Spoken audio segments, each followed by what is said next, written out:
자, 먼저 서론적인 거긴 하지만 그래도 왜 건설산업기본법이 하도급 제한을 하느냐, 요거에 관한 필요성을 먼저 살짝 살펴보면요.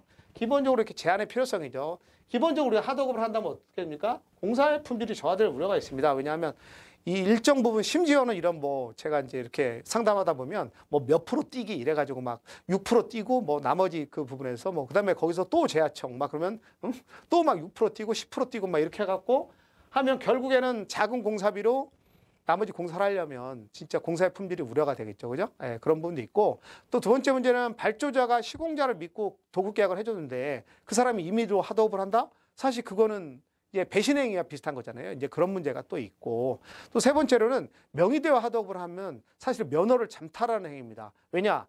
건설업자는 아주 위대한 분이라 그랬죠. 왜? 적법하게 인적 요건, 면허 요건, 자본금 요건, 시설 요건들 다 갖춰가지고 적법하게 돈을 내고 디파짓 한 다음에 면허를 받아갖고 시공을 하는데, 면허도 없이 그냥 일괄을 받아가지고 자기가 공사하고 시공이윤을 가져간다.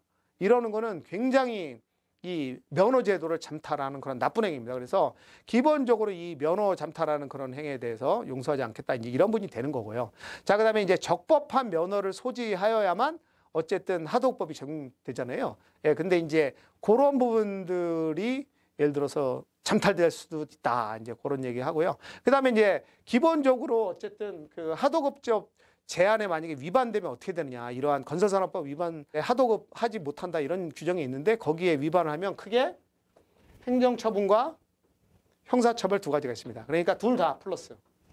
뭐 건설업 등록 심하면은 건설업 그 등록 면허 취소도 있고 영업정지도 있고 그다음에 과징금 먹을 수도 있고 근데 그것과 별도로 플러스 벌금이나 그다음에 징역형도 가능한 그런 거거든요. 그래서 하여튼 절대로 해서는 안 된다. 이런 거를 꼭 말씀드리고요. 지금부터 하나하나 살펴보겠습니다.